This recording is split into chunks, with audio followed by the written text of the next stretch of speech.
ភ្នំពេញជាទីក្រុងដ៏ធំបំផុតនៃប្រទេសកម្ពុជា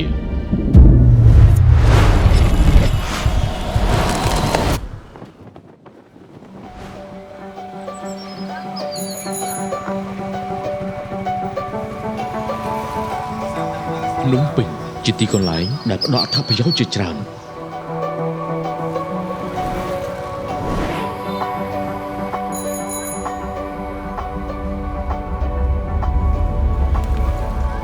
ទាំងការរស់នៅសេដ្ឋកិច្ចការអប់រំបច្ចេកវិទ្យាការអភិវឌ្ឍបានធ្វើឲ្យទីក្រុងនេះប្រែក្លាយទៅជាទីក្រុងដែលមានសក្តានុពល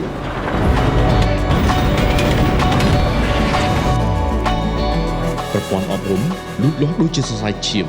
បានរុញច្រានឲ្យមានកំណើនធនធានដល់ប្រទេសជាតិ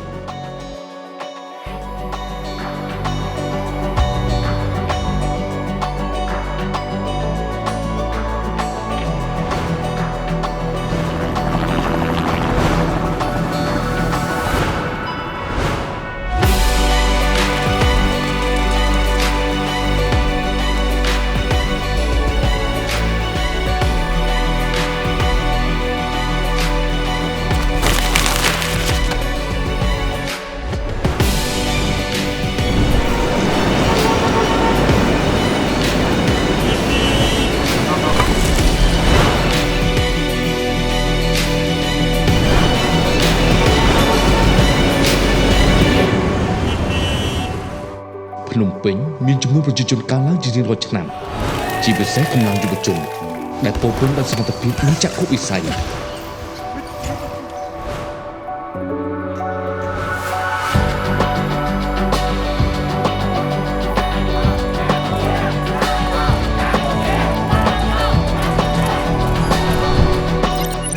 ការកើនឡើងនៃបច្ចេកវិទ្យាកំពុងរុញច្រានឲ្យទីក្រុងនេះក្លាយទៅជាក្រុង Digital មួយដែលមានភាពប្រសើរជាងមុនកុំមើលសមិទ្ធផលរបស់កម្ពុជាយើងខ្ញុំក្រក៏ប៉ុន្តែយើងខ្ញុំបដរស់តាំងពីនៅភ្នំពេញទៅទេណា